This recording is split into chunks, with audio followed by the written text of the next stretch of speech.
Christmas day क्यों मनाया जाता है। नमस्कार दोस्तों, स्वागत है आपके अपने चैनल पर। आज हम बात करेंगे एक ऐसे त्योहार के बारे में जो दुनिया भर में बड़े ही प्यार और उत्साह के साथ मनाया जाता है, क्रिसमस डे। क्या आप जानते हैं कि क्रिसमस क्यों मनाया जाता है? आइए जानते हैं इस त्योहार की खास कहानी। क्रिसमस डे क्यों मनाया जाता है? क्रिसमस डे हर साल 25 दिसंबर को यीशु मसीह जीसस क्राइस्ट के जन्मदिन के उपलक्ष्य में मनाया जाता है।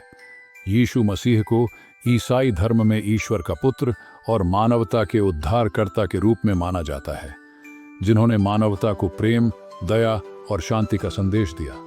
उनके जन्म को पूरे विश्व में बड़े उत्साह और श्रद्धा के साथ मनाया जाता है। उनके जन्म को क्रिसमस नाम दिया गया, जो क्राइस्ट मास शब्द से बना है। यह दिन खास तौर पर ईसाई समुदाय के लिए बहुत महत्वपूर्ण है, लेकिन इसे दुनिया भर के लोग उत्साह और हर्षोल्लास के साथ मनाते हैं। इस दिन चर्च में विशेष प्रार्थना सभा आयोजित की जाती है, घरों और चर्च को सजाया जाता है, क्रिसमस ट्री की सजावट की जाती है और उपहारों का आदान प्रदान किया जाता है। यह दिन प्रेम, करुणा और शांति का प्रतीक माना जाता है। ईसा मसीह ने अपने जीवन में लोगों को मदद और सच्चाई के मार्ग पर चलने की प्रेरणा दी। ईसा मसीह की जन्मकथा की कहानी क्या है? ईसा मसीह की जन्म कथा ईसाई धर्म की पवित्र पुस्तक बाइबल के नए नियम में वर्णित है। इसे मुख्य रूप से 2 सुसमाचारों मत्ती और लूका में बताया गया है। एक पृष्ठभूमि इज़राइल के नाजरेथ नामक गांव में मरियम नामक एक कन्या रहती थी। मरियम की सगाई यूसुफ नामक बढ़ई से हुई थी। एक दिन स्वर्गदूत गब्रिएल मरियम के पास आए और कहा कि वह ईश्वर की कृपा से एक विशेष पुत्र को जन्म देंगी, जिसे ईसा या यीशु कहा जाएगा। यह बच्चा मसीहा उद्धारकर्ता होगा और वह लोगों को उनके पापों से मुक्ति देगा। 2. यूसुफ का सपना। मरियम के गर्भवती होने की खबर से यूसुफ परेशान हो गया, लेकिन एक स्वर्गदूत ने उसे सपने में आकर समझाया कि यह ईश्वर की योजना है और उसे मरियम से विवाह करना चाहिए। 3. जन्म की भविष्यवाणी और यात्रा। उन दिनों रोमन साम्राज्य के सम्राट ऑगस्टस ने जनगणना का आदेश दिया। इस कारण यूसुफ और गर्भवती मरियम को नाजरेत से बेथलहम जाना पड़ा, क्योंकि यूसुफ दाऊद वंश का था और बेथलहम दाऊद का नगर था।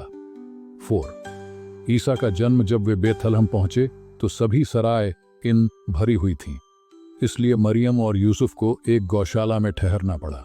वहीं पर मरियम ने ईसा मसीह को जन्म दिया। ईसा को कपड़े में लपेटकर चरनी यानी जो जानवरों के चारा खाने की जगह में रखा गया। 5. चरवाहों को शुभ समाचार। पास के खेतों में कुछ चरवाहे रात में अपने झुंडों की रक्षा कर रहे थे। एक स्वर्गदूत ने उन्हें आकर ईसा के जन्म की सूचना दी और कहा कि यह सबके लिए खुशखबरी है। स्वर्गदूतों ने भगवान की स्तुति करते हुए गीत गाए। चरवाहे गौशाला में आए और ईसा को देखा। 6. विद्वानों का आगमन। पूर्व दिशा से 3 ज्योतिषी मागी एक विशेष तारे को देखकर ईसा से मिलने बेथलहम आए। वे ईसा को राजा मानते थे।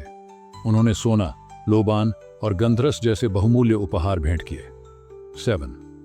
राजा हेरोद का षड्यंत्र। राजा हेरोद को जब मसीहा के जन्म का पता चला तो उसने उसे मारने की योजना बनाई। स्वर्गदूत ने यूसुफ को सपने में चेतावनी दी और यूसुफ ने मरियम और ईसा को लेकर मिस्र में चले गए। 8. ईसा की वापसी। हेरोद की मृत्यु के बाद यूसुफ और मरियम ईसा को लेकर नाजरेथ लौट आए, जहां ईसा बड़े हुए और बाद में उन्होंने अपनी शिक्षाओं और चमत्कारों से दुनिया को प्रभावित किया। ये कहानी सादगी, विनम्रता और दया का संदेश देती है। क्रिसमस की परंपराएं। क्रिसमस कैसे मनाते हैं? क्रिसमस ईसाई धर्म का सबसे प्रमुख त्योहार है, जिसे 25 दिसंबर को यीशु मसीह के जन्म की खुशी में मनाया जाता है। इस दिन को विश्व भर में धार्मिक और सांस्कृतिक रूप से मनाया जाता है। इसकी परंपराएं और उत्सव विविधतापूर्ण होते हैं। यहाँ क्रिसमस मनाने के प्रमुख तरीकों और परंपराओं का वर्णन किया गया है।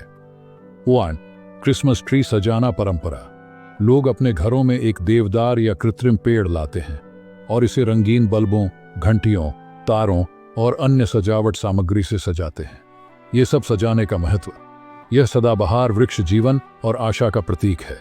पेड़ पर एक तारा या फरिश्ता लगाया जाता है, जो स्वर्गीय आशीर्वाद का प्रतीक है। 2. गिरजाघर जाना, मास सेवा। लोग गिरजाघरों में क्रिसमस ईव 24 दिसंबर की रात और 25 दिसंबर की सुबह विशेष प्रार्थना सभाओं, मास में शामिल होते हैं।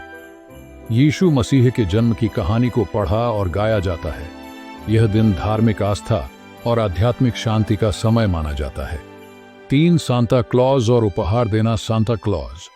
क्रिसमस के समय बच्चे सांता क्लॉज के आने का इंतजार करते हैं। वह उपहार और खुशियां बांटने वाला दयालु पात्र है। उपहार देना का मतलब है कि परिवार और दोस्तों के बीच उपहारों का आदान प्रदान किया जाता है, जो प्रेम और दया का प्रतीक है। उपहार आमतौर पर क्रिसमस ट्री के नीचे रखे जाते हैं। 4 क्रिसमस गीत, कैरल्स, गाना परंपरा। लोग समूह बनाकर या चर्च में जिंगल बेल्स, ओ होली नाइट और साइलेंट नाइट जैसे क्रिसमस गीत गाते हैं। महत्व: यह परंपरा यीशु के जन्म का स्वागत करने और आनंद फैलाने के लिए है। 5 क्रिसमस डिनर और विशेष भोजन। परिवार और मित्र विशेष भोज का आयोजन करते हैं। इसमें टर्की, केक, कुकीज और वाइन जैसे व्यंजन होते हैं। Plum cake. क्रिसमस के दौरान प्लम केक विशेष रूप से लोकप्रिय होता है। यह परिवार और समुदाय को जोड़ने का समय होता है। 6 घर और सड़कों को सजाना। परंपरा: घरों, सड़कों और चर्चों को रंगीन रोशनी, मोमबत्तियों, क्रिसमस गार्लैंड्स और झाड़ियों से सजाया जाता है। क्रिब, झांकी। यीशु के जन्म की झांकी बनाई जाती है, जिसमें गौशाला, मरियम, यूसुफ और चरवाहों के साथ बच्चे यीशु की मूर्ति होती है। 7 दया और परोपकार। क्रिसमस पर लोग गरीबों और जरूरतमंदों को खाना, कपड़े और उपहार दान करते हैं। यह दिन दूसरों के प्रति दया और करुणा दिखाने का अवसर है। 8 पारंपरिक खेल और उत्सव। स्नोमैन बनाना। बर्फबारी वाले क्षेत्रों में लोग स्नोमैन बनाते हैं। परिवार का मिलन। यह समय परिवार और दोस्तों के साथ बिताने का है, जिसमें साथ में खेल, गाने और हंसी खुशी का माहौल होता है। 9 तारों और मोमबत्तियों का उपयोग। तारों और मोमबत्तियों का उपयोग यीशु के जन्म के समय आकाश में दिखाई देने वाले तारे की याद दिलाने के लिए किया जाता है। 10 नए साल की तैयारी। क्रिसमस के साथ ही नए साल के स्वागत की तैयारी शुरू हो जाती है। क्रिसमस सिर्फ एक त्योहार नहीं, बल्कि यह अपने परिवार और समाज के लोगों के साथ खुशियां बांटने का दिन है। क्रिसमस हमें सिखाता है कि प्यार और दया से दुनिया को बेहतर बनाया जा सकता है। यह त्योहार हमें दूसरों की मदद करने और समाज में खुशी फैलाने की प्रेरणा देता है। आपका सबसे प्यारा क्रिसमस का पल क्या है? हमें नीचे कमेंट में ज़रूर बताएं। अगर आपको यह वीडियो पसंद आया हो तो इसे लाइक और शेयर ज़रूर करें। और हाँ, हमारे चैनल को सब्सक्राइब करना न भूलें। सभी को क्रिसमस की ढेर सारी शुभकामनाएं। Happy Christmas.